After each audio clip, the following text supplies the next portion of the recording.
বিএনপির ভূমিধস বিজয় এবং একই নির্বাচনে প্রধান বিরোধী দল হিসেবে জাতীয় পার্টির পরিবর্তে জামাতের ভূমিধস বিজয় রীতিমতো বিস্ময়কর। বিএনপি 200-র উপরে সিট পেয়েছে, জামাত প্রায় 80টার উপরে, প্রায় 80টার মতো সিট পেয়েছে। জাতীয় পার্টি সহ অন্যান্য যে সকল স্বতন্ত্র প্রার্থীরা মাঠে দাঁড়িয়েছিলেন প্রায় সবাই গোহারা হেরেছে। আমরা আওয়ামী লীগে যারা খুব বড় একটি রাজনৈতিক দল, শৃঙ্খলাবদ্ধ রাজনৈতিক দল এবং ডেডিকেশন যাদের রয়েছে এই দলের প্রতি, এই সম্পর্কে যারা উচ্চ আশা পোষণ করতাম, আমরা ধারণা করতাম যে শেখ হাসিনার হুকুমের বাইরে, জয়ের হুকুমের বাইরে আওয়ামী লীগের একজন সিঙ্গেল ভোটার ভোট কেন্দ্রে যাবে না। কিন্তু বাস্তবতা হলো যে সকল একেবারে সন্দেহ অবিশ্বাস দূর করে দিয়ে এই নির্বাচনে যত সংখ্যক ভোটার ভোট কেন্দ্রে উপস্থিত হয়েছেন এবং যেভাবে শান্তিপূর্ণভাবে ভোট দিয়েছেন, ভোটে অংশগ্রহণ করেছেন, সেটা আওয়ামী লীগ যদি সঠিকভাবে গ্রহণ না করে এবং এই নির্বাচনের ফলাফলকে যদি আওয়ামী লীগ তাদের আত্মসমালোচনার হাতিয়ার হিসেবে তারা মূল্যায়ন না করে, তাহলে বহু বছর তাদেরকে উদ্ভ্রান্তের মতো ঘুরে বেড়াতে হয়। প্রকৃতির যে একটা বিচার, সেই বিচারের কারণ আওয়ামী লীগের যে পতন হলো, সেই পতনের জন্য যতটা না জনগণ দায়ী, যতটা না দেশের মানুষ রাজপথে নেমে এসেছিল, কিংবা যতটা না আওয়ামী লীগ করেছে জনগণের বিরুদ্ধে, তার চেয়ে সবচেয়ে বড় বিষয় হলো প্রকৃতি এমন সব ঘটনা ঘটিয়ে দিয়েছে যে ঘটনার ফলে 15 বছরের একটি শক্তিশালী শাসনের পতন হয়েছে। এবং এই ভোটের একদিন আগ পর্যন্ত আওয়ামী লীগের যারা লোকজন তারা শতভাগ নিশ্চিত ছিল ভোট হবে না। দ্বিতীয় ছিল যে ভোট যদি হয়, তারা যারা আওয়ামী লীগ করেন তারা কখনো ভোট কেন্দ্রে যাবেন না। এবং আমি নিজেও ব্যক্তিগতভাবে মনে করতাম যে আওয়ামী লীগের এই যে আত্মবিশ্বাস, সেটা হয়তো সঠিক এবং আওয়ামী লীগের ভোটাররা যদি ভোট কেন্দ্রে না যায়, ভোট কোনো অবস্থাতে উৎসবমুখর হবে না, অংশগ্রহণমূলক হবে না এবং 20-25% ভোট হবে কিনা সন্দেহ, এরকম একটা ধারণা আমারও ছিল। কিন্তু বাস্তবতা হলো যে নির্বাচনের দিন এই হাতে গোনা কিছু ভোট কেন্দ্র ছাড়া প্রায় সব ক্ষেত্রেই ভোটাররা হুমড়ি খেয়ে পড়েছেন। এখানে কোনো ইলেকশন ইঞ্জিনিয়ারিং ছিল কিনা আল্লাহ ছাড়া বলতে পারবে না, কিন্তু আমরা দৃশ্যত শান্তিপূর্ণভাবে হয়েছে এবং বাংলাদেশের ইতিহাসে এত কম মারামারি, এত কম গন্ডগোল এবং হানাহানি ছাড়া একটি সুন্দর নির্বাচন কল্পনায় করা যায়। তো সেই দিক থেকে বিএনপির বিজয়, তারেক রহমান সাহেবের প্রধানমন্ত্রী হওয়া, এইগুলো যদি আপনি আওয়ামী লীগের একদম শেষ কয়েকটি বছরের কথাবার্তার সঙ্গে তুলনা করেন, তাহলে বুঝতে পারবেন যে তাদের মধ্যে কতটা মনোবেদনা তৈরি করেছে। তারা কোনো অবস্থাতেই তারেক রহমান সাহেবকে কোনো রাজনৈতিক ব্যক্তিত্ব মনে করতেন না। স্বয়ং প্রধানমন্ত্রী শেখ হাসিনা থেকে শুরু করে তার যারা লোকজন রয়েছেন তারা মনে করতেন যে অর্বাচীন বালক, এর দ্বারা কোনোদিন নির্বাচন করা সম্ভব হবে না, দেশ পরিচালনা তো দূরের কথা, দল পরিচালনা করাও সম্ভব। এবং তাদের সেই তুচ্ছতাচ্ছিলের কারণে তারেক রহমান সাহেবের যতটুকু না যোগ্যতা আছে, আওয়ামী লীগ করতো কি সেই যোগ্যতাটাকে আরও 99% কমিয়ে মাত্র 1% তার সেই যোগ্যতার নম্বর দিয়ে তাকে সেভাবে মূল্যায়ন করতেন। উঠতে বসতে গালাগাল, জিয়াউর রহমানকে গালাগাল, বেগম জিয়াকে গালাগাল। জিয়াউর রহমান পাকিস্তানের চর ছিলেন, তারপর তারেক রহমান সাহেবের হাওয়া ভবন,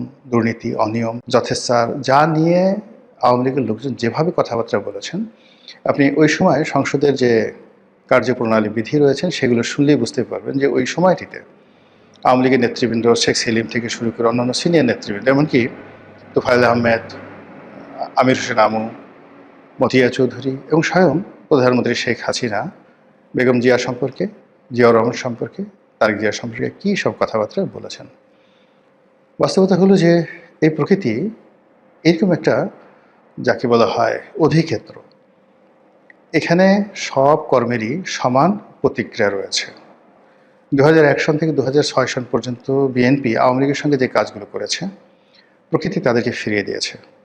আবার 2009 থেকে 2025 পর্যন্ত আওয়ামী লীগ যে কাজগুলো করেছে বিএনপির প্রতি, সেই কাজের প্রতিদানও প্রকৃতি প্রথমত বিএনপিকে দিয়েছে, দ্বিতীয়ত আওয়ামী লীগকে দিয়েছে। আওয়ামী লীগ এখন কী করবে? তারা যতবার শুনবে যে প্রধানমন্ত্রী তারেক রহমান জাতির উদ্দেশ্যে ভাষণ দেবেন, প্রধানমন্ত্রী তারেক রহমান ভারত ভ্রমণে যাবেন, আর বিমানবন্দরে তাকে অভ্যর্থনা জানানোর জন্য স্বয়ং নরেন্দ্র মোদী উপস্থিত, এই দৃশ্য যখন শেখ হাসিনা দেখবেন, তার লোকজন দেখবেন, তাদের কেমন লাগবে, কতটা কষ্ট তারা পাবেন। তারা কি তারেক রহমান সাহেবের যে সাহায্য, সহযোগিতা, অনুকম্পা, এগুলো নিয়ে বাংলাদেশে আসবেন, রাজনীতিতে পুনর্বাসিত হবেন? অথবা তারেক রহমান সাহেব যদি তার উদারতা ভুলে গিয়ে প্রতিহিংসা পরায়ণ হয়ে ওঠেন আওয়ামী লীগের মতো, এবং আওয়ামী লীগের লোকজনদেরকে তিনি তার গতানুগতিক বাংলাদেশের যে ট্রেডিশন, সেই ট্রেডিশন অনুযায়ী শাস্তি দেন, মামলাগুলো চালিয়ে নেন, যেগুলো আইসিটিতে মামলাগুলো চলছে সেই মামলাগুলো তিনি চালিয়ে নেন, এবং আওয়ামী লীগ যেভাবে বলতো 11-এর সময় যে মামলাগুলো হয়েছিল বেগম জিয়ার বিরুদ্ধে, তারেক রহমান সাহেবের বিরুদ্ধে সেই মামলাগুলো আওয়ামী লীগ চালিয়ে নিয়েছিল এবং বলছিল আমরা তো এই মামলাগুলো দেইনি। এই মামলাগুলো ১/১১ সময়টিতে যারা সেনা শাসক ছিলেন তারা দিয়েছেন। তো এখনও যদি তারেক রহমান সাহেব বলেন যে শেখ হাসিনার বিরুদ্ধে, আওয়ামী লীগের বিরুদ্ধে আমরা তো কোনো মামলা দেইনি, এই মামলাগুলো ডক্টর মোহাম্মদ ইউনূসের জমানায় হয়েছে, আর এখন বাংলাদেশের কোর্ট কাছারি স্বাধীন বিচার ব্যবস্থা রয়েছে, আমরা তো সেই বিচার ব্যবস্থায় হস্তক্ষেপ করতে পারি না। অর্থাৎ শেখ হাসিনার মুখের ভাষাগুলো, আইনমন্ত্রী আনিসুল হকের মুখের ভাষাগুলো যদি এখন তারেক রহমান সাহেব অনুকরণ করেন, একই কথা বলেন, তাহলে আওয়ামী লীগের জন্য কী পরিস্থিতি হবে। ১ ২ নম্বর হলো যে গত অল্প কয়েকদিনের মধ্যে আমরা তারেক রহমান সাহেবের বাংলাদেশে আগমন যত দ্রুত তিনি সিদ্ধান্ত নিয়েছেন এবং দেশে আসার পর তিনি যেভাবে নিজেকে উপস্থাপন করেছেন এবং যতটা পরিশ্রম করে সারা বাংলাদেশ চষে বেরিয়েছেন, এতে নিশ্চিত করে বলা যায় যে ২০০১ সনের তারেক রহমান সাহেব এবং ২০২৫ সনের তারেক রহমান সাহেবের মধ্যে আকাশ এবং পাতাল পার্থক্য।